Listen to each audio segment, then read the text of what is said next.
Hey yo, Apollo, you don't seem to be doing too good on SmackDown. Maybe you should go over to Raw and lose to No Way Jose, right, Apollo? Hey yo, Apollo. The hell are they doing to Apollo Crews, everyone? I mean, I know you want to push Cesaro, but man, you have the Viking Raiders beating nobodies. You have Eric Rowan beating nobodies. But when it comes to Sheamus, oh no, we'll feed him Shorty G and hey yo, Apollo, what are you doing on SmackDown? Maybe you should go over to Raw. It's bad Rocky Balboa, but I don't know. I just thought of that tonight.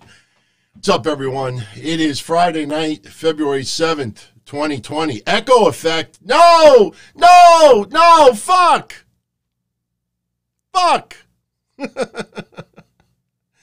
Oh, man, it's one of those nights already. All right, should I do it again?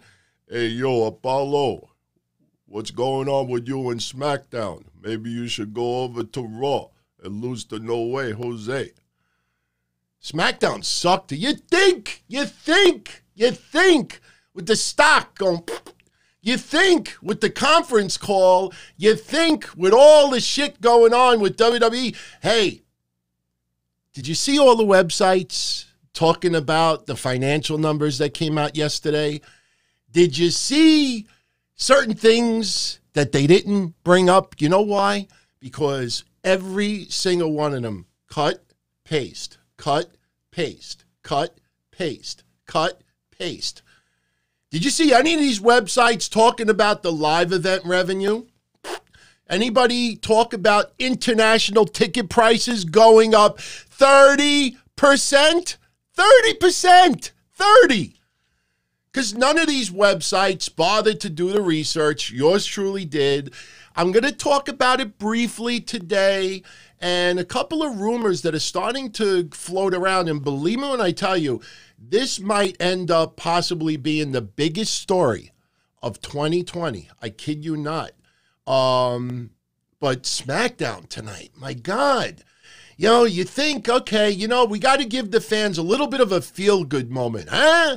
You know, so, hey, Goldberg, Saudi money, he's going to Saudi Arabia. He usually wins his matches in 15, 20 seconds. We're all sick and tired of Baron Corbin versus Roman Reigns. So now on the heels of the stock and all this stuff and the live event revenue going down and the interest in WWE going down and all the complaints and this and that, and Vince can't use the excuse of injuries anymore. And all right, well, we'll have Goldberg squash Corbin in 30 seconds. Everybody will be happy. Corbin gets jobbed out and blah, blah, blah, blah, blah. So WWE, because we're listening to you, shut up. We got Corbin versus Roman Reigns in a fucking cage. I'm cursing in a cage again. Dun, dun, dun, dun, dun. I feel like Groundhog Day. Bum, bum, bum, bum, bum, bum, bum, bum, bum, bum. Are they on drugs? I mean, is Vince just laughing in the back? I don't know. Could it be? I don't know what. This is madness. This is madness. Why? So the Saudi fans live could see Corbin and Roman Reigns one more time? And then the best part is Fiend is going after Goldberg. Now, I'm not going to lie to you. That is somewhat interesting. Here's the problem, though. There's been no buzz of Goldberg coming back for another semi-run, maybe leading into WrestleMania, and then he exits again, because then you think a little one step ahead. You're like, okay, you know what? Maybe Goldberg wins the belt, and then Goldberg drops the title to Roman Reigns at WrestleMania. And then I'm like, no, that sucks. That sucks. You know what's going to happen? Goldberg, he doesn't have to get pinned. He doesn't have to get, you know, he just gets mandible claw, choked out, blah, blah, blah, over. I would be shocked. I would be shocked if Goldberg wins that title. It just doesn't feel, you know, it's funny because the conference call that Vince McMahon did a couple of days ago, and I'll get in some highlights. I have some stuff written down. But the one thing I found interesting was the last excuse a year ago that a lot of wrestlers were injured and not in action. And this was over a year ago when he said that. Now he's saying that, well, you know, the injuries are no longer an issue, but, you know, we have to develop. Develop what? This isn't new people in the roster. I mean, you got wrestlers 4, 5, 6, 7 years out. Built what? Built what? I don't know, man. I tell you. And here's the best part. I'm going to trigger some people because I just give opinions. Understand that it's not with malice, and understand that I'm just throwing opinions out there to spark up conversation. There's a big difference between all of us having a conversation here and people on Twitter that are just tweet banging so they could feel important. But, you know, the one thing, WrestleJerkoff.com could report this. WrestleNimrod.com could report this. WrestlingHick.com could report this. I don't pay attention to those fools because, again, shout out to Austin Kinkle. What's up, Kinkle? Hopefully you don't stinkle. Shout out to Howard Finkel because we actually got to hear a little bit of retro Miz and Morrison tonight, which was, we'll get into that in a couple of minutes. But I got to tell you, man, all right, I'll just hit the trigger button. Here we go. When you look at financial outlets out there, Bloomberg News, Yahoo Finance, CNN even, and you see them talking about for the last couple of years, interest in the WWE is going down, down, down. Live events revenue, down, down, down. You're raising ticket prices up, up, up to try to make up for it. I don't want to go too off track, but do you ever think that maybe a lot of this is because of forcing this women's revolution? I have no problem with women getting equal time in the WWE. The problem is, and I've said this many times before, there are forms of entertainment in this world that are dominated by men. There are forms of entertainment in this world that are dominated by women. Just because women are fans of wrestling doesn't mean that because they're fans of wrestling, they have to be fans of women wrestling. Just like if a man is a fan of wrestling, he doesn't have to only be a fan of men's wrestling. At the end of the day, this is an entertainment company. Just like a movie company, just like anything else.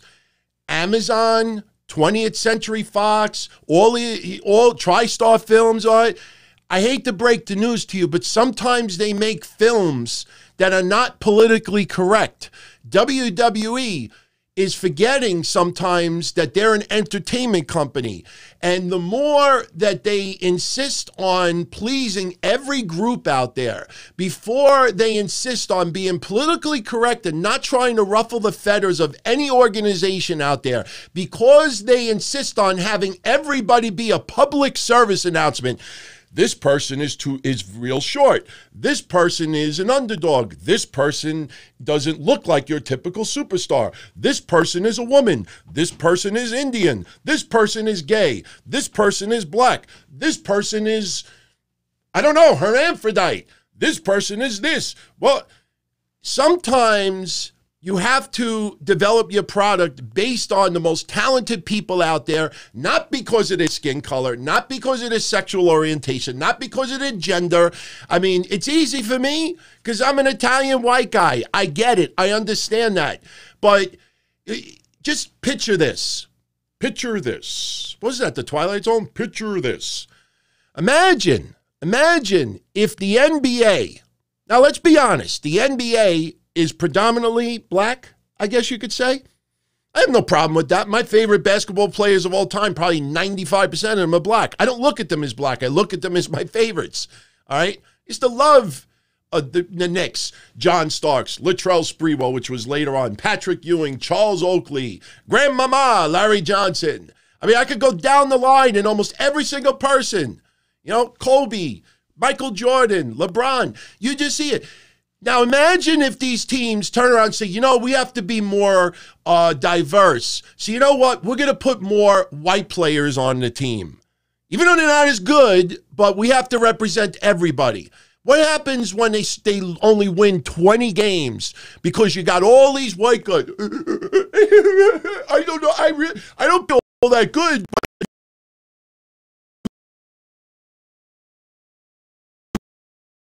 Force certain genders or certain direction simply because you want to be diverse.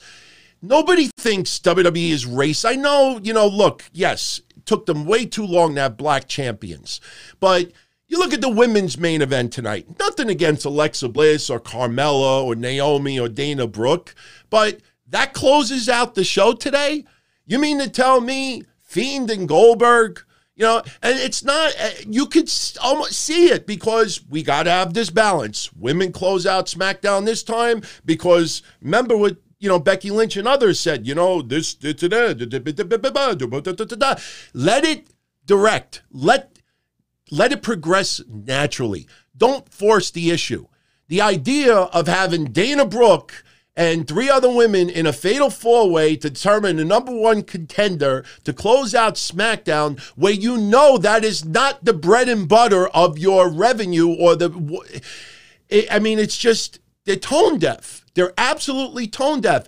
And I don't care if a woman closes out a show. I don't care if a man closes out a show. What I do care about is when I feel that something is being forced a certain way because they got to fit criteria. They got to fit this. They got to fit that. Just imagine. I just heard, and I don't like bringing up politics on wrestling shows unless you really want this, but I heard yesterday that Elizabeth Warren, 4 black women, quit her campaign, I think, in Nevada. And they said something, I don't know the whole story yet, but they said something like, we feel like we were brought on simply because we're black, just to give the perception that we're diverse, but they didn't listen to any of our views. All right. Imagine getting certain opportunities or forced on TV or put in certain situations simply because you're a woman, simply because you're this, simply because you're that, and not because the fans are trying to dictate what they want. Ronda Rousey, Becky Lynch, and Charlotte last year, even though it might have felt a little bit forced at times, they definitely earned that right to be in the position that they're in. But what's going on, man, I'm telling you, WWE needs to remember that they are an entertainment company, first and foremost. They need to answer to stockholders. They are a publicly traded company. And as much as they want to be diverse, as much as they want to have women close out pay-per-views and shows, as much as the men, at the end of the day, it's about this. And for the last 3 years, it's slowly going down, down, down, down. And again, I said this at the beginning. You look at all of these wrestling websites that talked about the financials for WWE that came out this week. Did you see any of them bring up about the fact that WWE raised their international ticket prices 30%? Did you see anybody talk about that? No, because the first website that put it up, and I'm going to pull something up right now from there, the first website that pulled it up, they only cut and paste what was put on a different website. All right. Now, I'm looking at some of the financial numbers right now. Okay. And they don't bother learning how to read graphs or anything like this, but I want to just share a couple of numbers with you. Okay. 2018, their media, this is mostly digital media, network, things like that. Their revenue in 2018 was $683 million. Okay. Impressive. No doubt. In 2019, that went up all the way to $743 million. So, hey, that's impressive. In a year, they gained $60 million more in media. So you think, oh, okay, so what's the problem? Last year, their live event revenue was $144 million. This year, or 2019, I'm sorry, I keep thinking I'm in 2019 mode. In 2018, they generated 683 million. 2019, they generated 743. In live events, in 2018, they generated $144 million. In 2019, that went all the way down to $125 million. They canceled 30 or 40 live events because of that. Now, you're going to probably say to me right off the bat, well done, Tony, if they canceled 30 or 40 live events, no wonder why the revenue is less. Keep in mind that they raised ticket prices substantially. 30%. Internationally, that's not a small amount of change. In fact, I have it over here. The average ticket price for an event overseas, I have to find it. I'm looking at this stuff over here. On Monday, I don't know how much I'm going to get into this on Monday because honestly, I have no idea if my co-host is going to be studying any of these numbers. And the last thing that I want to do is I want to say, hey, what do you think of the financials that came out? Oh, I didn't see it. All right, well, that whole conversation is dead. So I got to bring it up over here. They were showing average ticket prices for like $60, $70 a ticket. I mean, that's just insane. That's absolutely insane. So, again, you look at the numbers breaking it down. Consumer products, these are items that you buy. T-shirts, you see on TV all the time. Buy the second shirt for a dime. Buy one, get one free. In 2018, their consumer products, their revenue was $102 million. 2019, that dropped down to $91 million. You look at their operating income, it's actually more than the year before. The problem is when you start adjusting everything. Now, remember when I gave you the lesson last week of OIBDA? You remember that? And I'm going to move on. I promise you. Just give me about another 60 seconds and we'll move on. Remember last week, I gave everybody a lesson of what OIBDA is. If you don't know what that is, just watch the clip from last week and you'll learn it. That's when they try to eliminate certain deductions and just try to make things appear better than what they are. Okay, here's probably the best example I could put of what's going on with them right now. If you look at their adjusted OIBDA, in 2018, their OIBDA was $210 million for media. All right. In 2019, it went up to $224 million, which is impressive, very impressive. When you go to live events, their adjusted OIBDA in 2018 was $20.5 million. This is after all the expenses and everything else. You know what it was in 2019? $9.4 million. That cut in half. It's just when you look at it closer and you see, the bottom line is the WWE Network, I think, ended with like 1.4 million subscribers. But when you see live events down, canceling 30 to 40 events, ratings down, interest down, and then you think there's a little bit of urgency, all right, you know what? Let's, shock the system. I know, shock the system. They give us Corbin and Roman in a cage again. They put Carmella against Bayley, which is just buying time for the WrestleMania match, which will be probably Bayley and Sasha Banks. That's what we've been saying. I've been saying, I know, for at least 4 or 5 months now, and I still believe that that's the way that they'll go. The funny thing about it is, if you look at WWE's financial statement, I thought this was hilarious. They talk about revenue increasing, and they give different reasons why. But then they also talk about how, they didn't have that Super Australia event. You remember when they had it the year before? That's one event. They actually singled out that super crazy event that they had in Australia. I don't remember the name. Somebody remembers it. I mean, I just thought that was hilarious. Like, you're bringing up Super Showdown in Australia. That's what it is. Super Showdown. You're blaming a loss of $7 million in the fourth quarter of 2019 because you didn't have Super Showdown, which you had the year before. I mean, just picture that. It's just, okay, All right, here was the average ticket price, okay? Here, I got the numbers in front of me. This will blow you away. North American ticket sales, that's the United States, went down $1.9 million in the last quarter of 2019. That is the last 3 months of 2019. And they blamed it because of staging 14 fewer events. And they also said that the average ticket price of $57 was pretty much unchanged from the prior quarter. So that just means in the summer of 2019, whatever the ticket prices were on average in the United States did not change towards the end of 2019. Now, international ticket sales increased to $7 million compared to $6.5 million a year before. Now you say to yourself, okay, they actually went up $500,000. They increased their ticket prices 30%. The average ticket price to go see WWE overseas is $84.26. And they even, because they're forced to say this, they even mention, and this is quote for quote, word for word, it was partially offset due to the decline in average attendance and staging 3 fewer events. Their average attendance overseas now is 4,100. You get the impression that WWE draws much better overseas. In the United States, their average attendance is 5,800. Overseas, their average attendance is 4,100. And just, there's only so many times you could keep raising prices.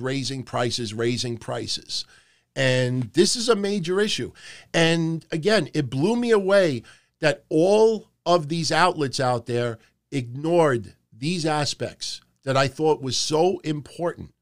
I mean, it was just, their revenue went down. For live events and with revenues and ticket sales and everything else, their revenue went down big time, even with those increase in ticket prices. So, you know, it's just, I don't get it. I honestly don't get it. And, you know, understand something too. You know, all this stuff came out yesterday. There's so much, you know, their report is not just one page long. There are loads and loads of numbers and dissecting. And like I said, when you don't have wrestling websites out there that'll actually do the legwork and, you know, try to make, you know, sense of some of these things and point things out, I have to do it all on my own. Unless you just want me to sit here and talk about, hey, Daniel Bryan, what are they doing with him? Heath Slater, what the hell was that? You know, it's very easy to do a recap and call it a day. I try to crunch the numbers a little bit. And let me tell you something else. And, you know, I don't want to reveal anything, but, you know, I talked to some birdies within WWE, and their last name is not B. And I will tell you that Paul Heyman is on the hot seat right now. Vince McMahon is not happy with Raw at all. You would think, oh, well, the big TV deal is Fox, so they're putting all the attention on Fox. No, that's not the way it goes.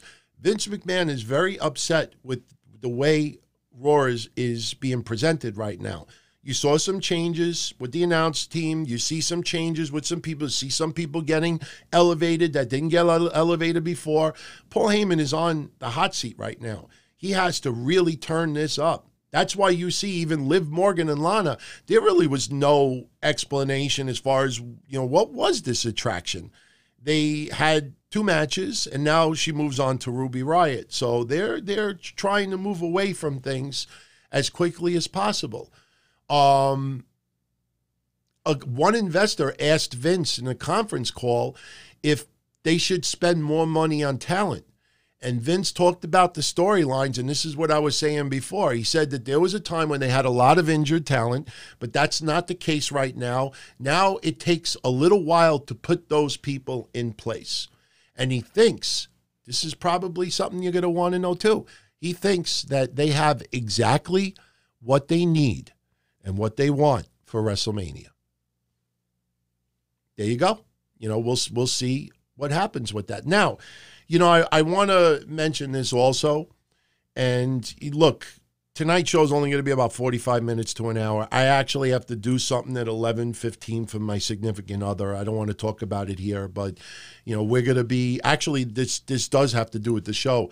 we are doing something for Valentine's Day. So next Friday, I definitely will not be online after SmackDown. I'll probably be on Saturday evening or early evening, late afternoon. But next Friday, I will not be here. So I actually have to call someone later and, confirm something because I'm going to be going away for, the night. Just to have a little private time, if you know what I mean. Hopefully I get a little, So XFL debuts this weekend. And a lot of people out there in the financial call, they're asking Vince about the XFL, and Vince keeps telling them this is totally separate. This has nothing to do with WWE. It's totally separate. Just like this YouTube channel. I have people over here, love the DTKC. No, this is totally separate. This channel is for me. This channel features content that I'm on, whether it's Monday, Wednesday, Friday, Sunday, Mish. Soon we'll do some stuff with Joe Numbers and Andre Corville and others. Vince's XFL is totally separate. He has a company that he formed a couple of years ago called Alpha Entertainment. It is not a publicly traded company. Vince don't have to answer to nobody about the numbers, except for obviously people that, are involved with XFL. But when it's a private company, there's a lot of things he don't need to tell you. And he not saying nothing. But a lot of you out there want my thoughts of what's going to happen with the XFL. It debuts this weekend. Now, for those out there that may not know much about the 2020 version of XFL, I'll give you a couple of tidbits, some quick overview. I don't want to. There are podcasts out there strictly for XFL, and some of them are pretty impressive. So if I start trying to give everybody a great education lesson on XFL and this and that, I'll come off like an ignorant goof, because that's not my field. That's not my expertise. To be quite honest with you, I am not interested in watching the XFL. What do you say? Welcome to XFL. I'm not interested. A lot of you out there are asking me, do I think it's going to succeed? Well, you got to understand something, all right? And yes, I did some research. I pulled some notes that might make things a little bit easier for everybody. But a lot of you may not even know that last year we had the Alliance of American Football, the AAF. The AAF, 2 months it was gone. They had someone by the name of Tom Dundon. He invested $250 million in the AAF. Failed. That was just a year ago. Then you look at the Arena Football League, which is no longer around. Vince McMahon wants to fill the void of fans who want football during the spring months, but don't have it right now because of whatever. Blah, blah, blah, blah, blah. So he brings back the XFL. And it's 8 teams, like before. You have the New York Guardians that will have their games in MetLife Stadium. The St. Louis Battlehawks, they will have their games at the Dome in America Center. Tampa Bay Vipers at the Raymond James Stadium. And the DC Defenders, which have their games in Audi Field. In the Western Division, the Dallas Renegades have their games at Globe Life Park. Houston Roughnecks at TDECU Stadium. Los Angeles Wildcats at Dignity Health Sports Park. Seattle Dragons at CenturyLink Field. Some of those stadiums are huge. You like to post those pictures of empty seats at AEW, empty seats at Raw, empty seats at SmackDown? Something tells me you're going to have new material in the near future. I'm not crapping on the XFL. I don't wish its demise. I used to be a huge football fan. I have fallen out of love with football for the last couple of years, and I've given you my reasons before. College football is very popular. It always was. I think it always will. But this is not college football. And the problem that I have just as a casual fan is we just had the Super Bowl. And you know pretty much the rules of the NFL. Now, You got 8 teams. They're playing 10-game schedule. After 10 games, the 2 top teams in the one league will face each other. The 2 top teams in the Western Division face each other, and then they have their Super Bowl. Playoffs are only going to be 2 weeks. That's it. All right, which is fine. But they decided to do changes, some rule changes. Now, I looked at multiple websites to try to find the most clearest way I could describe some of these rule changes. Number one, if you remember, originally the 2 players would have to run to grab the football, and whoever did got possession to open the game. They're not doing that anymore. You know, in fact, I even think the first game in the Xfl, didn't somebody get injured like running after the football? So they're not doing that anymore. But they're going to change the way kickoffs are handled. Now, if you're a football fan, and we're only going to spend about 5 minutes on this, and we're going to move on. If you're a football fan, just close your eyes for a second and just picture this. The kicker is going to kick the ball from his own 25-yard line. But the other 10 teammates on the field will be lined up 40 yards away at the opposing team's 35-yard line. The returning team, their players, will only be at the 30-yard line. And I'm just like picturing that in my eyes, that the other players can't move until the kicker kicks the ball. And the idea they want to do this because they don't want touchbacks and they don't want this. They want it to be exciting. I think also that the time clock goes no matter what, unless there's an injury or a timeout or I guess a score. This is, to me, I don't like it. I don't like it at all. I've used this phrase before. Less is more. You don't have to reinvent the wheel. I know AEW wanted to do revolutionary things, but at the end of the day, if the wheel is fine, just make the wheel better. Don't try to make the wheel square. Here's another thing that I just think is absolutely stupid, in my opinion. It might end up being the coolest thing, and I will be the first to admit that I'm wrong. But, you know, when you score a touchdown, you get 6 points.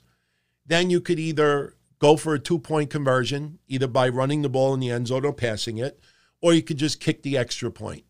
Okay? Simple. That's what the NFL is. What they're going to do now is after a touchdown, teams cannot kick an extra point. They either could start at the 2-yard line and try to score, and they get the extra point. They could score by running or passing, but they start at the 2-yard line and get 1 point. Or they could start from the 5-yard line, and if they score there, they get 2 points. If they start their play from the 10-yard line, they get 3 points. Now, I understand in the NBA, that kind of feels like a 3-point play. All right, you know, I'm going to go behind the line, shoot, and get the 3 points. I mean, the idea that you get 6 points and, oh, I could start at the 10-yard line and get 3. I could start at the 5-yard line and get 2. I could start at the 2-yard line and I could get 1. How's about starting from the 50-yard line and get 6? I mean, it's just stupid. Stupid. And again, you know, I looked on a few other places, and a team could score 9 points on a touchdown. It's like video game. If you follow me on Wednesdays, you know, I almost feel like we got Audrey Edwards and that bald guy should be the referees. And I don't like it. I don't like it at all. I think fans who want to enjoy football will definitely check it out in the beginning. The newness always draws better ratings. You know, people know I'm a defender of AEW. I also criticize them a lot. You know, I'm not like one of these goofs on social media that will just rip them and rip them and rip them just so they can get 100 or 200 likes. That's goof. And if you ever want to confront the goof on social media, you know, don't bring up certain things to like insult the person. Just use logic. And trust me, I'm waiting for a podcaster. In fact, I'm drooling. I'm seriously drooling. And I brought this up before. You remember that Wrestling with Shadows with Bret Hart? And I don't know if it was Smith Hart, but he was talking about Stu and how Stu, he would drool. He's got fresh meat, like he couldn't wait to stretch them out. I'm begging a podcaster to try to mess with me or with debate on this. Hopefully the topic never comes up on Monday. Because I'm not going to sugarcoat things just to try to be politically correct. I'll tell it like it is. I see all these goofs on social media trying to make all these catchy insults about AEW, one-liners, making fun of this, making fun. Do they deserve criticism? Absolutely. But if you don't like it, I don't need to read every single week, oh, this is terrible. I'm gonna go watch paint dry, or I'm gonna go mop my floor. I'm gonna go watch NXT. I'm gonna go do this. I'm gonna play my Rubik's Cube. Play with your balls. Every single week. This is where I catch people. And if any of you out there get into this fight, even just fans, it's not just podcast, just fans. If you get into arguments with other fans that are just writing these one-liners, whether they're making fun of AEW or making fun of Raw or making fun of SmackDown, this is what you do. You got to do it audio, because that's when they stutter. They'll just stutter. All you got to say to them is, did you see MLW? No, I didn't see it. Well, what did you think of their show? Well, I don't watch it. Well, when was the last time you tweeted about MLW? No, I don't remember the last time I tweeted about them. Okay. About Ring of Honor.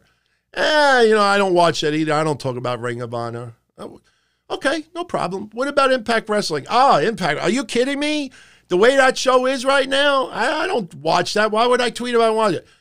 So if you don't tweet about MLW, and you don't tweet about Ring of Honor, and you don't tweet about Impact Wrestling, and you don't tweet about Shimmer, and you don't tweet about Stardom, and you don't tweet about New Japan Pro Wrestling, and if you don't tweet about GCW, since you don't watch any of that, why are you tweeting about AEW? Why? Because of this.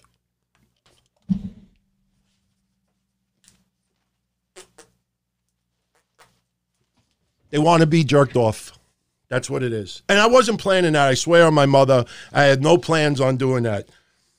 My friend used to call me a jerk off in high school, and he would do that. He would put water in his... That's what they do. If you don't watch any of these other feds and you don't tweet about them, why do you do that about AEW especially? Why? Give me one reason. Why? That's what they do. And I'm sorry, I'm not going to hold back simply because a couple of my podcasting friends or patrons or someone else does the same thing. I'm talking as a whole. I'm not talking about any one individual person.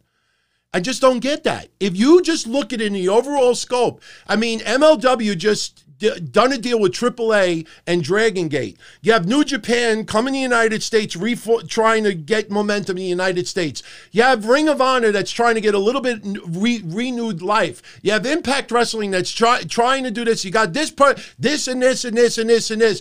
But I want an alternative. Well, there's 6. I don't watch any of them. Well, why don't you tweet about them? Because I don't follow them. Not interested. Well, then why do you tweet about AEW?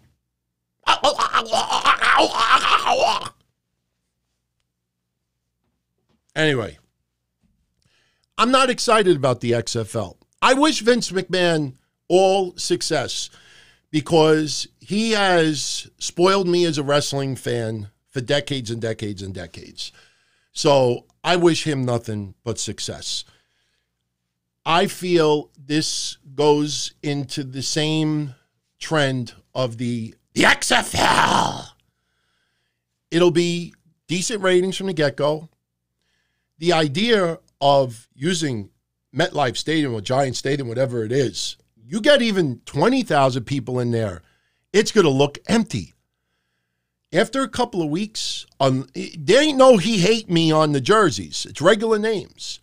They ain't no looking at the cheerleaders and having people, Matt Vasgersian, whatever his name is, he ain't doing it this year. I think Steve Levy is going to be the face of the XFL. I agree with you, Lee. I don't understand why Kaepernick is not in the XFL. I don't understand that. I mean, give the guy an opportunity. I mean, there are players that are not playing right now that I'm just absolutely baffled why you wouldn't play in the XFL. And if you really kick ass, you have a better shot of getting in the NFL for 2021. I don't understand that. That surprised me. And look, people know my views on Kaepernick, and I totally respect people who disagree with me, but that's a guy I don't understand why he's not in the XFL. I don't get it. But unless you have some form of entertainment attached to this XFL, you got to understand something. College football has support because of the colleges that they're associated with and the teams that represent their state. And they have this for decades and decades. You all know, if I told you Jim Ross right now, you would all know Boomer Sooners, but when it comes, you don't have that connection. Dragons, Vipers, Battlehawks. There is no connection there. So unless somebody goes to cut somebody's head off or break their kneecaps or do a clothesline or, it's not going to draw. And Vince said that he was pledging $500 million towards this. Okay? Pledge. Not pledge as in Jerry Lewis, I pledge $1 million. Pledge means he's willing to spend that. When this thing starts pissing away crazy amounts of money in a very short period of time, you see if he invests $500. But you promised, Vince. You promised. Watch. He sees a vision, and I commend him for trying this.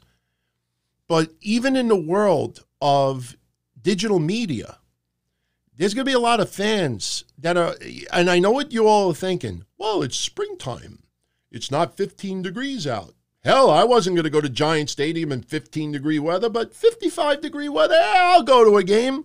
You watch those ticket prices go down. Hey, if you get a car wash, you could go see the XFL. You watch. I personally will be shocked if this survives 2 years. I think there's going to be major changes to this almost immediately. This arcade-style rules and this and that. I mean, NFL is making money. Look, a lot of the NFL's negativity the last couple of years had to do with kneeling and other outside issues. Obviously, some players with domestic violence and some other things going on. I don't think football was ever boring. And the idea like, whoa, we'll make 3-point play and 5 points and 2 points and 1 point. And that, you know what that reminds me of? It reminds me of the AWA at the very end when they were doing that $1 million thing, whatever they were doing. And this team has 11 points and this gets 7. And if this person wins but doesn't do this, and just keep it simple. Just give me some good. Could you picture, everybody, could you picture casual football fans that don't follow wrestling, that don't care about the XFL, but just want some good, hard-nosed football. And you got 40, 50, 60, 70-year-olds that are just sitting at home watching football. Oh, honey, there's football going on in spring. Put on Fox. And then the guy gets a touchdown. And meanwhile, it's the team is down by 2 points.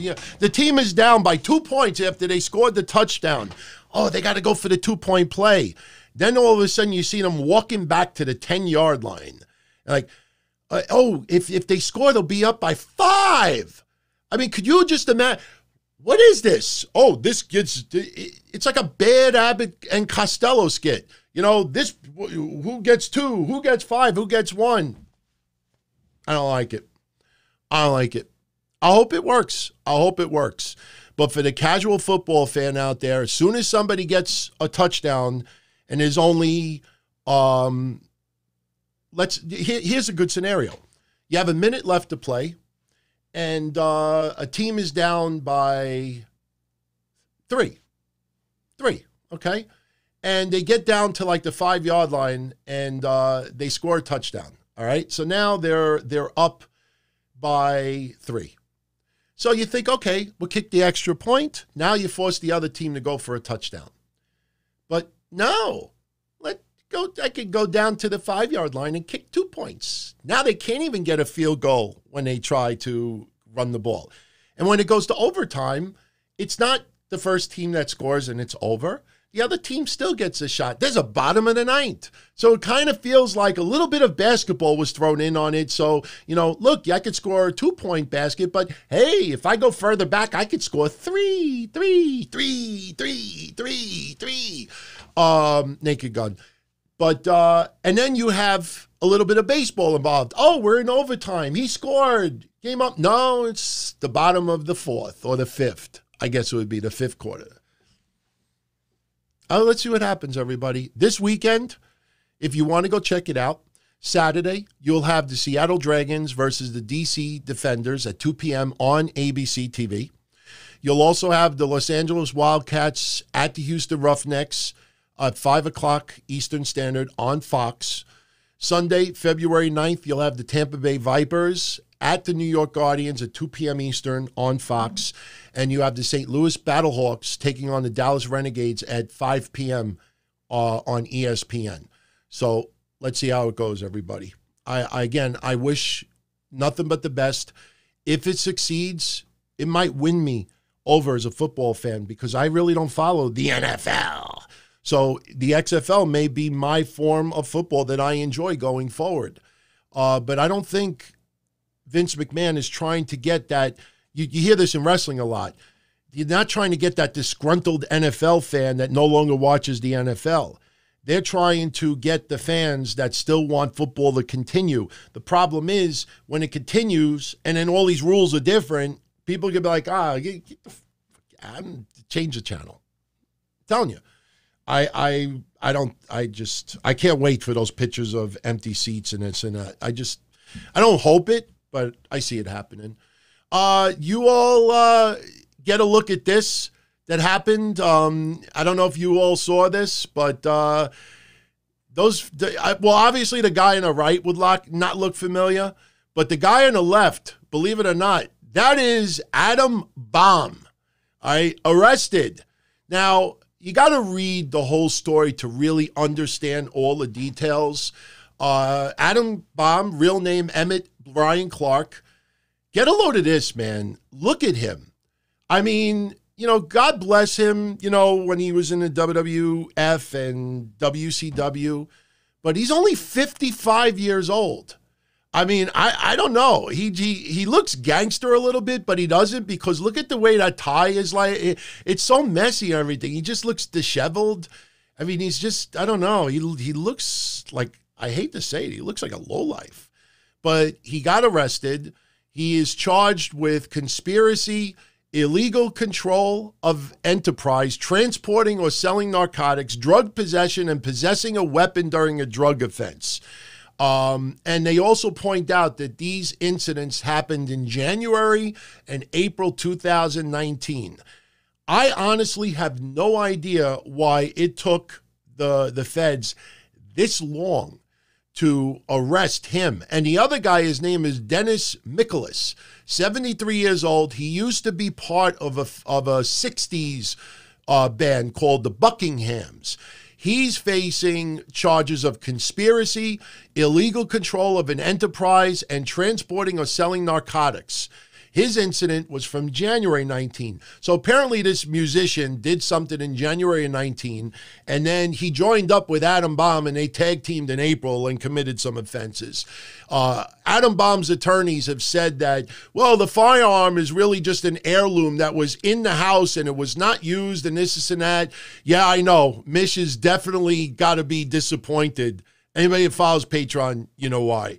But he's got some serious charges right now. It doesn't... Somebody asked me earlier if it reminded me of what happened with Jeff Hardy. Jeff Hardy, I do not believe to this day, was ever trying to distribute or sell drugs to others.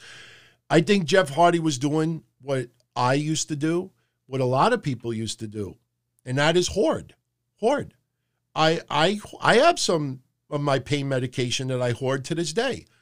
But I only hoard maybe like 10 or 20 pills because I always think, okay, what if my doctor is on vacation or my doctor retires and it takes me a couple of weeks to find a new physician? I keep 2-3 extra weeks worth of medication just to, I don't like having that last day and I need my refill. I have none left. Oh my God. So people hoard. The problem is when you hoard too many, they will charge you with distribution. And I think that's what happened with Jeff Hardy at that time. Jeff Hardy was prescribed legally pain medication. And what happens is look, it's changed dramatically in the last 20 years. But 20 years ago, when I had my car accident in 1996, I remember back then when my doctor, he's long dead now, but when my doctor first gave me Vicodin in 1996 for my car accident, he prescribed me, I think, like 270 in 1 month. It was like take 2 4 times a day or something like that. I don't remember I think it was 240 pills. My God, if I got 240 Vicodins right now, I think I'll have a heart attack. I feel like I just scratched off a ticket and won $1,000. You know, it's dramatically changed with opioids and you see the epidemic going around. But back then, people would prescribe you crazy amounts. Now, as, you know, I had my spinal surgery, I had other things, you know, I have the spinal stimulator inside me right now. In fact, some of you asked me to, now because I do video, to show you the scars and the remote and how everything works. We'll do that down the line. But with the spinal injury, you know, with all these other things that I had done, it cut down on my use of painkillers. Ever since what happened with Conan, that scared me straight to be very, very careful with pain medication. So I only take 1 a day, sometimes 2. But, and that's all I get prescribed now. But many years ago, if I only took 2 a day and I was prescribed 3 a day, at the end of the month, I had 30 extra pills. I would hoard that in case of an emergency or in case my doctor's not around. I know I have a couple of weeks of medication that I don't have to worry. You know, my body's addicted to it, but I only take 1 a day, sometimes 2. I don't fiend for it or anything like that. I have horrible pain still to this day. It's going to affect me till the day I die. So that's what happened with Jeff Hardy. In this case, I don't think it's a case of him hoarding or anything like that. There definitely was some type of a deal that went down. But I just find it really odd that it took them this long. Now, I don't have his mugshot, and the reason why I didn't even bother researching it is because a lot of wrestling websites were very cute with the arrest of Brett DiBiase. All right. You know, the story is that some crimes went down in Mississippi.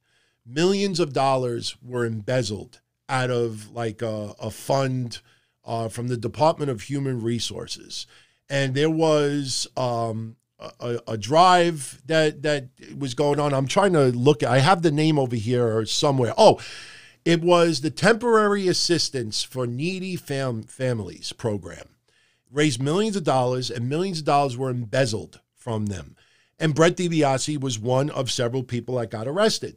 So right away, you had all these websites that were trying to tweet bang, saying that, oh, Brett DiBiase arrested, millions of dollars, you know, conspiracy, embezzling.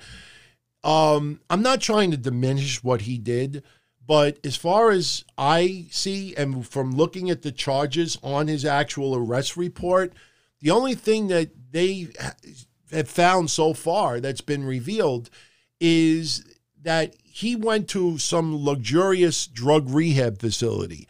I don't know why he didn't just go to WWE-sponsored rehab, but maybe because, hey, his father's the $1 million man, he's got to be the $1 million rehab patient. He goes to this famous, real expensive Malibu drug rehabilitation center in California. It cost almost $50,000 for him to go. Yo, bro, I don't have the cash. So John Davis, who used to work for the Department of Human Services for our government, he's the one that's probably, from what I see, maybe the mastermind of this whole deal. John Davis was the director. He was one of the 6 people that were charging this as well. So basically what they did was they put down that Brett DiBiase was going to do speeches about drugs and abuse and this and that. And he was supposed to, go to, I guess, schools and other places. And in return, they paid him $48,000 or they paid for whatever. Problem is, Brett DiBiase never did any of these seminars or, speeches or anything like that. They put on paper that he did these speeches and they paid for him to go to drug rehab. So you look at it and it's like, well, the money went to a good cause. I mean, they helped him. They probably saved his life. It's still fraud. It's still embezzling money. So Brett DiBiase's involvement in this is very, very small, and I wouldn't be surprised if he claims that he just didn't get around to doing those speeches or whatever it is. But people are trying to paint it that this guy embezzled millions, and I don't think his involvement was anything of that sort. Still was involved in a little bit of fraud, but not the level that people are trying to portray it. So, couple other things. I figured you'd probably get a kick out of this. I mentioned about 2 weeks ago that I bought a Thunder Rosa shirt, the first women's wrestling shirt that I ever bought in my entire life. Kabuki Warriors I bought as well, but I bought the Thunder Rosa shirt first. I got it today, and I showed everybody online that I think the only thing cooler about the Thunder Rosa shirt arriving today was the packaging that it arrived in. This was the packaging that I got in the mail today. I could only imagine my neighbor upstairs from my place that's into like goth stuff. She probably thought it was for her. But I thought that was really, really cool. And I'll be wearing the shirt in the near future. Yeah. And by the way, we're almost done. I know the net has their balls in a bunch right now because of this. Let me see if I could show you. Yeah, that's better. That's better. I still got to get used to putting images up that are different shapes and sizes. People all apeshit on the net because WWE did the Mustafa Ali to Buddy Murphy. They removed Buddy, and they're just calling him Murphy. Now, I'll be honest with you. I won't lose sleep over this. I actually never had a problem with the name Buddy Murphy. It's not... anybody that thinks the name Buddy sounds goofy or, hey, Buddy, that sounds like a dog's name. Buddy, don't pee over there, Buddy. I slopped up. I had no problem with Buddy Murphy. Personally, I wouldn't have touched his name. If they want to just call him Murphy, leave his name as Buddy Murphy and just let the announcers call him Murphy. I mean, I remember back in the day when Steve Austin started really... reaching his peak. And they would just say, Austin, Vince, Austin, Tyson and Austin, They never removed Steve from his bio. You didn't go on WWF.com and see Austin. His shirts, Austin 316. His name was still Steve. So personally, I would have left Buddy Murphy's name alone. But if they want to just use the last name and say Murphy and Rollins, Rollins and Murphy, Murphy and Rollins, Murphy and Rollins, you could do that. You could just call him Murphy. I don't have any issue with that. But the idea of just removing a name, I look at it and I'm like, Murphy, what? Oh, could just weighing 228 pounds because he can't be under 205. Murphy. It was like Ali. There was no reason to take Mustafa off of his name. Now they put it on because it sounds more, you know, of his heritage, and, you know, we have to celebrate that, and I'm cool with it. I never wanted him to remove Mustafa's first name, but when they started calling him just Ali, it sounded like two names, and it sounded like a Japanese name. You would hear, Ali, where, Ali. It sounded like two names anyway. Stupid. So, yeah, right? What are they going to do next? They're going to remove McIntyre. He's just going to be Drew. Drew. Leave the name. Just don't say it. Again, I remember Austin. Everything. Austin. Hey, Austin. And take Steve off the website. I don't know. Anyway. A few of you out there never knew the story about my TNA Poop.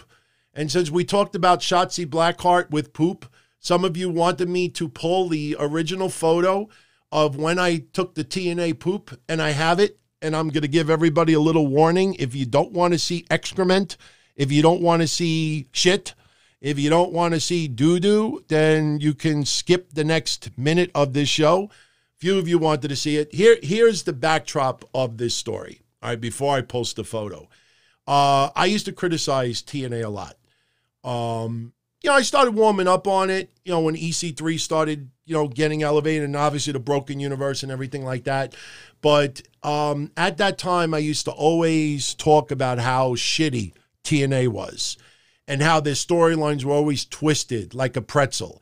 And, you know, I always think of that Honeymooners episode. Oh, he wants to twist me like a pretzel. And I used to always talk about how TNA was shitty and how their storylines were all twisted. And it's like the wrestling gods came down on me one day in my office when I was taking a shit. This is a true story. I got the proof. I'm going to show it to you. Everybody thinks, see, that's the thing about doing audio. I could tell you stories until I'm blue in the face. I could tweet things till I'm blue in the face. You have no way of proving any of it. I could be Forrest Gump and just creating a profile of me, and you have no proof of anything. Now, because I do video, now I get to prove everything. And I keep everything. I got proof of everything. That's why nobody ever challenges me on anything. So, here's the deal. Short story of it. I'm taking a dump one day in my office about 5 or 6 years ago. I think it was like 6 years ago. And I get up, and I'm about to wipe my ass. And thank God I looked down before putting the toilet paper in the toilet, because the last thing I would have wanted to do is pull the toilet paper out. Plus, I think the minute that toilet paper would have hit the doo-doo, it would have broken it up into a million pieces. So I'm wiping my ass, and I look down, and I see no crap. I see, you know, like no... When I say no crap, I mean, like, you know when you take a dump and you just see pieces everywhere? I don't see, like, loose of anything. I look down, and it looks like a pretzel. And I'm like, look at this shit. First thing that came to my mind is I keep talking to how TNA is shit and how their storylines are twisted like a pretzel. And voila, I take a dump that looks like a pretzel. I said, I got to take a picture of this. Then I started thinking about it. I'm like, wait a minute. If I take a picture of it, I'm going to have people that are going to say to me, oh, you just pulled that from Google Images. Anybody. That could be anybody's dump out there. So I had nobody in the office. I figured I'd spend 15 minutes. I took a piece of paper. I started drawing things on there to show everybody that it was my doo-doo. And what ended up happening was this. That is the toilet. And I purposely put the paper inside the toilet so they could see that it was actually inside a toilet bowl. You see the water above the piece of paper, and I put, see, current TNA product, and I even put Don, Tony, and Kevin Castle show. So, yeah, I did the Shotzi Blackheart before Shotzi Blackheart did the Shotzi Blackheart. That is a true story. That is my dump, untouched, and I put that online. That is a true story. I apologize for anybody out there that is tremendously offended right now. And I took that dump on June 12th of 2014. So maybe somebody could mark it down on their calendar, and maybe June, let me see, June 12th. Let's see when June 12th, what day does that land on this year? June 12th lands on a Friday. Oh, so maybe we could do the Smackdown shit. You know, the Smackdown shit. I like that. So there you go. That is a true story. I took my dump, and yeah, I had to put paper inside the bowl so you would know it's mine. So there you go for the people who want to see it. I also got a couple other requests just for a good laugh, and we'll leave it at this, and I'm going to call it because I actually have to attend to a few things. But some of you out there have been on my Facebook page before. I will admit, my Facebook page is pretty much dead. We just put our shows up there. For people that are on social media, Facebook, that just want to be alerted of our shows, that's what it's there. Everybody that talks wrestling goes on Silent Monsters page. That's the way it's been. It's cool. I'm fine with that. Our Facebook is just to put up the shows. Fine. Well, a couple of things has happened to me over the last couple of years. A few of you are begging to even pay me to show the footage of the 80-year-old guy punching me in the face. I have the footage somewhere because I saved it for the cops in case I decide to press charges. Or if he tried to have somebody break my legs years later. I still got the footage, so maybe I'll put it online soon. But a couple of other things happened to yours truly as well that some of you may not be aware of. And I have two little video clips that I think you would get a kick out of. The first one, and I'm sure a lot of you know this already, about 2 years ago, year and a half ago, I had surgery on my arm. A torn labrum, torn shoulder, torn bicep. And this was due to a fall that I had in my office. Now, before I played a video, short setup of this, I had installed, this is how crazy it is, and again, I got proof. I installed security cameras in my office. I was afraid, you know, in case I ever got robbed, I wanted security cameras. So I installed 2 cameras by myself, and I put one camera in the front of the office and one in the back of the office. This way I figured if I ever get robbed and they try to bring me in the back of the office, there's a camera there too. So now I'm trying to conceal the wires in the ceiling in the back of the office, because if somebody ever came in, I don't want anybody to try to just yank wires down and unplug everything. So I was going to put it inside the ceiling on top. So I climb this wooden ladder, and half my body is inside the ceiling, and I'm working on the wires and everything. Now, I used to teach defensive driver classes, and I had a TV from my office from the 90s that's one of these big tube TVs, not a flat screen, a big tube TV, and I used to have it up near the ceiling, because this way when I used to teach the class and all the students are there, they look straight ahead towards the ceiling and they got this tube TV. So as I'm doing the wiring, I lose my balance. And when I lose my balance, I think, okay, I'll just grab onto the TV. The TV is bolted to the wall. Well, not only did I realize that the TV was not bolted to the wall, but if you think of Mick Foley falling off a ladder and going through a table, not only did that happen, but the TV comes tumbling down as well, and it missed crushing my head by about 2 feet.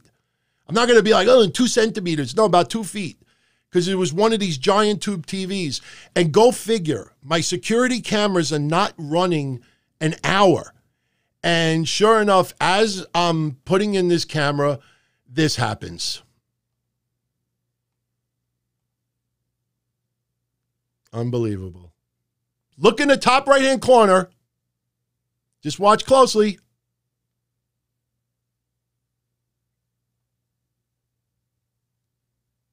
Unbelievable. It was so loud that the people next door in their real estate office came in. I kid you not.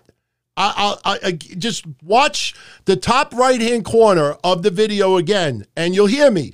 And the funniest thing is, when I put this video online originally, you know what the number one thing people were asking me? Hey, what's that dance song playing in the background?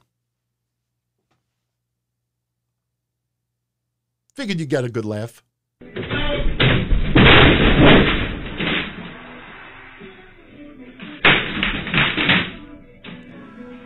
You'll see I couldn't even put my arm on the floor. This is the arm I ended up getting. Sorry, I waited a year and a half to get surgery, by the way.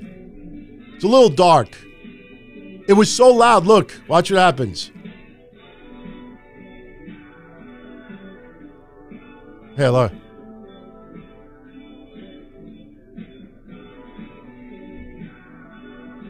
3, 2, 1. Anthony? Yeah. Are you okay? Yeah. No. Full? Yeah. What happened? So that's what happened. I fell off a ladder from inside my ceiling. TV came tumbling down with me as well, along with a pitcher. And I tore my labrum, I tore my rotator cuff, and I tore my bicep. That was one. This one, I think you will enjoy. Yeah, that was Boogie Nights by Heatwave. Every time I hear that song now on Sirius XM 70s, I think of that day. This one you will enjoy, and we will call it a night right after this. This happened, I don't have the date in front of me. It's on the thing, but this was very recent. I have a paper shredder, and I was shredding a couple of papers. I had a customer at my desk, and I had someone else waiting, the guy that cleans my windows. So he's waiting for me to give him money, and I'm playing around with a paper shredder. And I'm sitting at my desk with this paper shredder, and, you know, there's some stuck in it. So I'm trying to loosen up the paper, and I have a bottle of canned air. I don't have any handy, but you know what it is. When you have like a dusty keyboard, you spray it, and it sprays air. So me, like a genius, I have a paper shredder with some paper stuck in it. I think, okay, I'll take my envelope opener and I'll pry the paper out, and then I'll spray it with a little bit of canned air, thinking that, you know, it'll loosen up the paper. Great idea. Problem is, you got to unplug it first. You'll love this. And you listen closely, you'll hear the poof. Watch.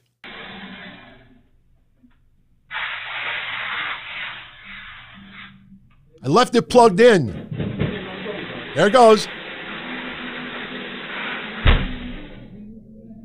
Fire! Fire! Fire! And I started coughing up a lung. I breathe in all of that gas. Yeah, the pain and the chemicals that I inhaled started to kick in. I couldn't even breathe for a few seconds. True story. No bullshit. So, yeah, for the people out there, I'll share it with you one more time. Whenever you loosen paper from a paper shredder or you use canned air inside your computer, please make sure it is unplugged. I'm such a fool, man. You'll actually hear the fire. Listen. Watch. You hear the spray. Then watch. Poof.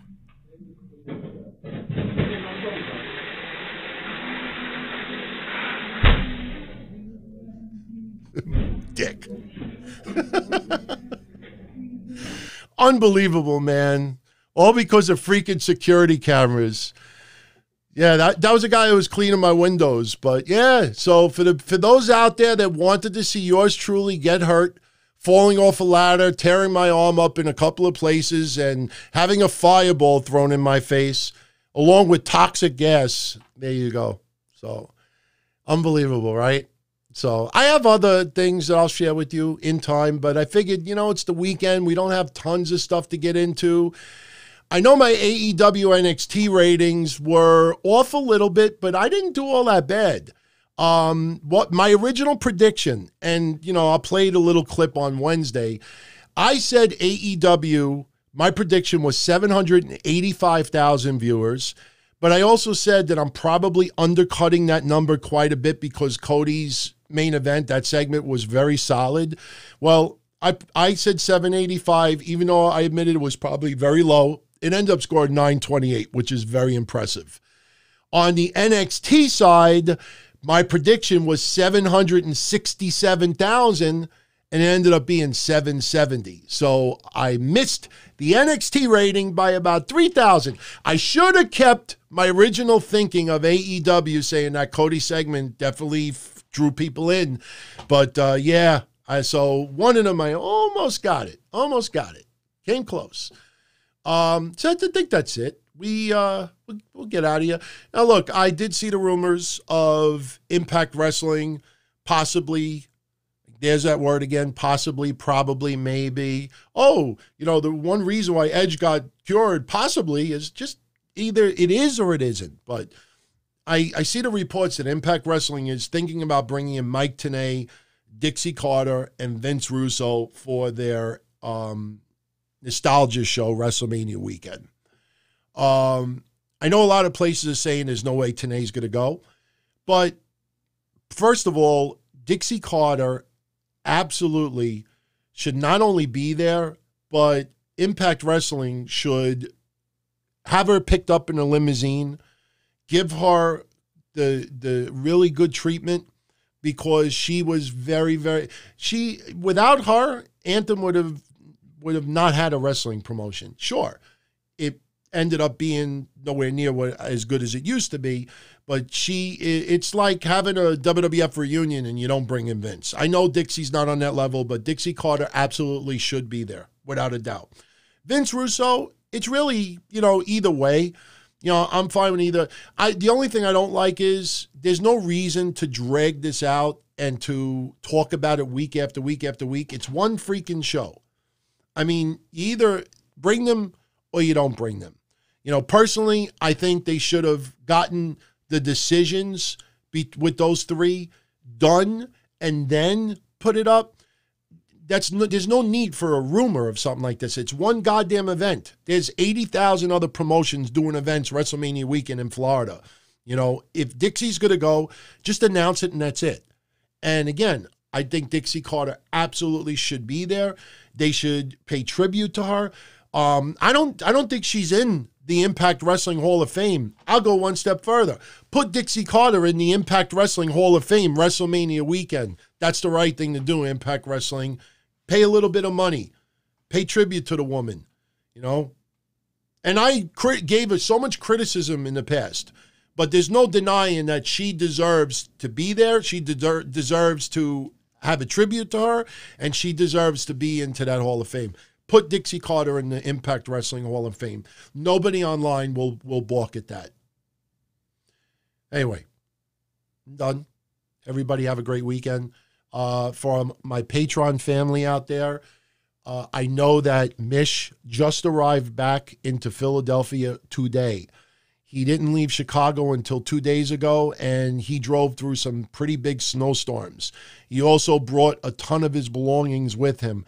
I don't know if his computer will be set up this weekend to do breakfast soup, but I know we owe you an episode. Last week I did blah, blah, blah in place of it, but Mish and I are going to be doing an episode of breakfast soup.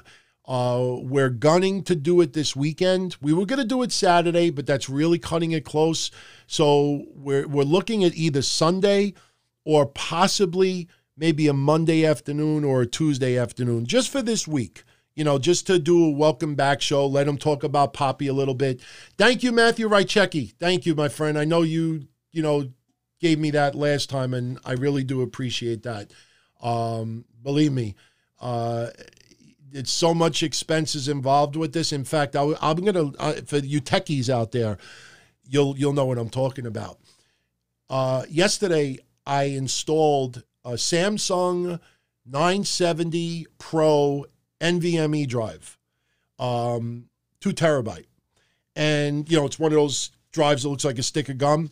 And that's only because the read and the write speed is so crazy fast. I figured, if we're going to really try to pump out good quality video, good quality audio here, and bring in other people in the future, I want everything to handle with no issues whatsoever. I put that in yesterday. The problem is I got a Dell computer. And Dell, when I got it, has everything set up in RAID, R-A-I-D. I know what you all know what I'm talking about. Anyway, I have to change that from RAID to what, AHCI, some format, because right now all of the features of the drive, it doesn't pick it up. I can't even put in the latest driver for this hard drive because it's in RAID format. And the problem is, here's the worst part about it, is I have my computer screen hooked up right now to my computer with an HDMI cable, same cable you use on your TVs. And when I try to boot into safe mode, or if a lot of you hit that F2 button, to get into that BIOS system, the screen goes blank and my monitor will not go on. There's no signal. And I spent hours and hours and hours last night trying to figure out, why am I losing a signal? I have nothing disabled. So I find out that there is a connection called the DVI connection. Never used that before. Some podcasters right now are probably going to be like, what are you, stupid? Don Tony, you never use a DVI connection? Apparently, I have to connect my computer to this monitor with a DVI cable, and that prevents the computer from losing the signal. Once I do that, which won't be till Monday, then I can go into my BIOS and change the setup, and then the hard drive will kick ass. So I was very nervous about doing the show tonight because it's using a driver from like 2006. I know for a lot of you out there that aren't into tech, this sounds like French, but anybody that does do a lot of work, like I said, I've said it many times before, God bless everybody out there that thinks you talk, you put the mic down, you go to bed, hey, I'm a podcaster. For some people, yes, but for a lot of us that, handle everything behind the scenes, this is something that we have to deal with. But Monday, I will be able to adjust the settings on it.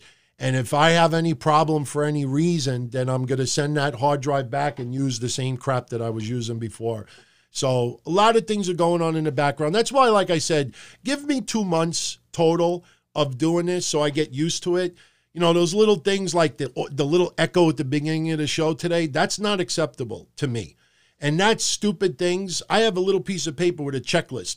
Make sure everything on this checklist is there. And the first thing on there is make sure that the audio setting is not lit up on my webcam. So that's my mistake at the beginning. I am very sorry for that. And, repetition is how I will avoid that in the future. But thank you, Roberto Lopez. I really appreciate that. Look, I know you all out there don't have a lot of free time in the world. Neither do I.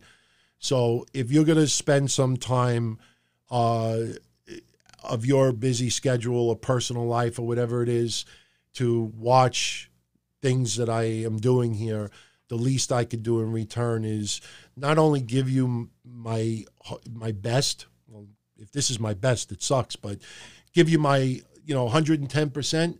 But not only that, be authentic and be straight out with everybody out there. There's too many people out there that just can't poke fun at themselves. I laugh at myself. I see little things here and there, especially on YouTube, people trying to crack jokes towards me, trying to hurt my feelings. And I'm like, hey, welcome back. I missed your insults. You got to be able to laugh, man. There are too many people on social media who claim they have thick skin. And then the first person that insults them, it's like 50 hours of butt hurt, you gotta be able to laugh. It's gotta be like water off a duck's back. That goes for any podcaster. I know that there's several podcasters listening right now.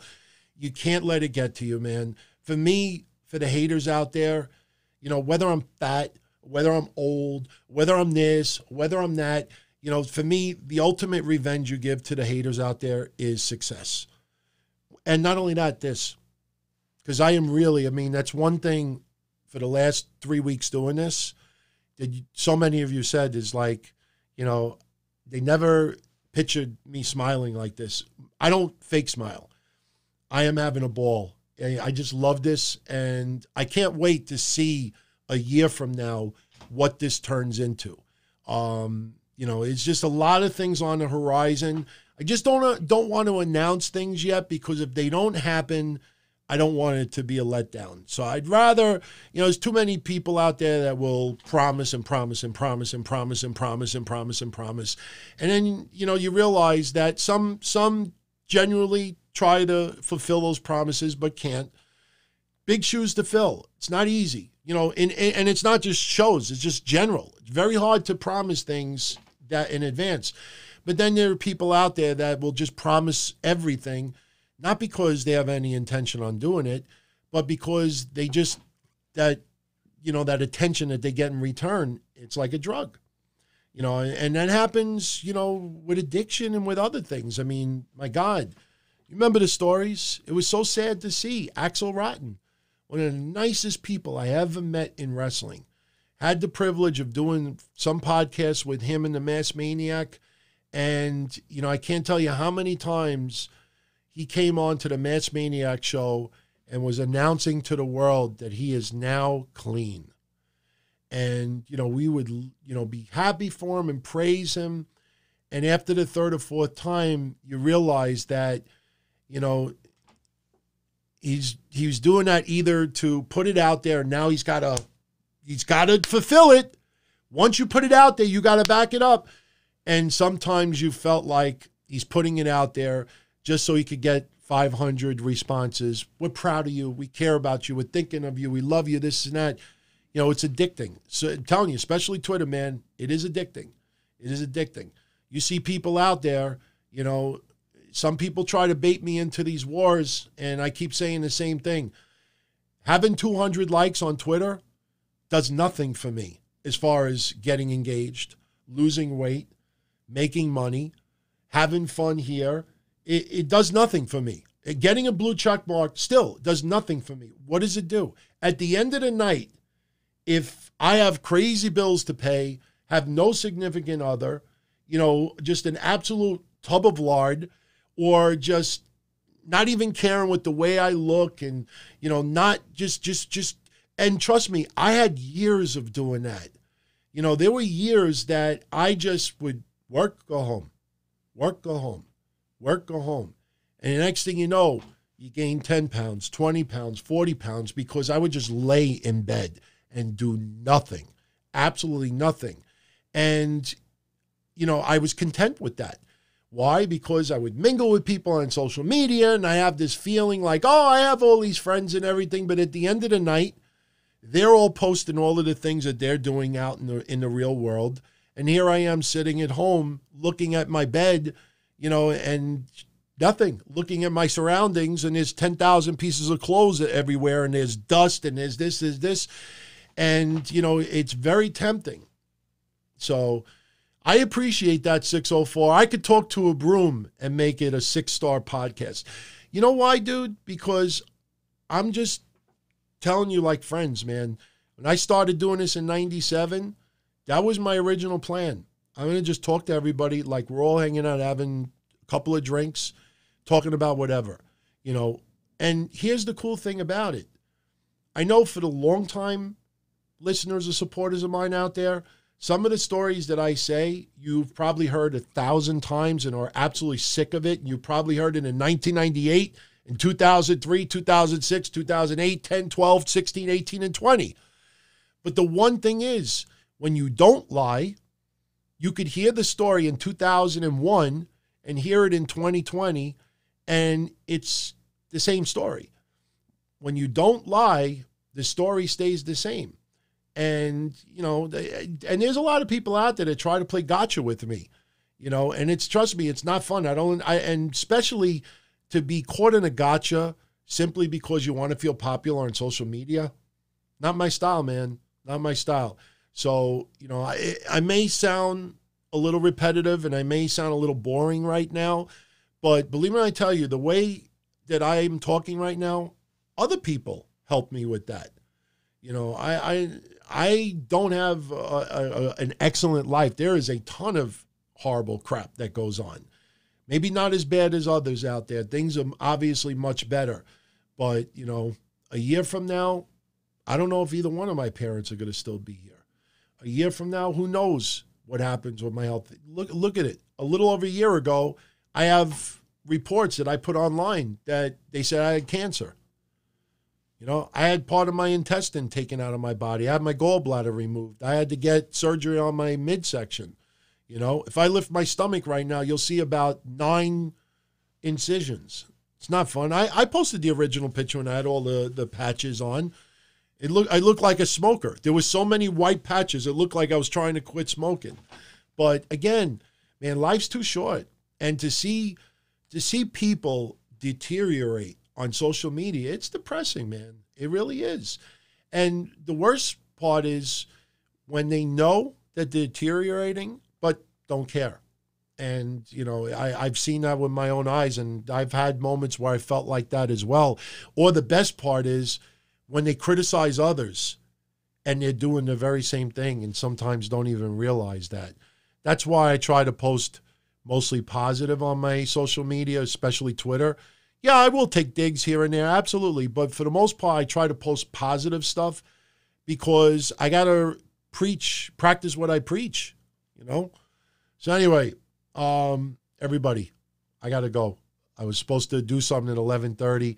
I got to book something, and I have until midnight to do it. So let me get out of here for tonight. Patreon, I will definitely update everybody by Saturday night to let you know what the deal is. You're either going to do one Sunday or Sunday, Monday, Tuesday. So, we got the whole month, but, we definitely want to do one now. So I'll talk to Mish tomorrow, and I'll let everybody know. And Monday's the DTKC show once again. Wednesday will be Wednesday Night Dynamite. And next Friday, remember, I will not be on Valentine's Day. I will be out, but probably Saturday I'll make up for it. So be well, everyone. Nothing but love. Is it like wrong to do it with your left hand? I'm curious out there. I know we all do this, like, much love, everybody, but when you do it with your left hand, is that like wrong? I know some things, like if you have an earring in your left ear, I know the deal with that, but I'll use both hands. So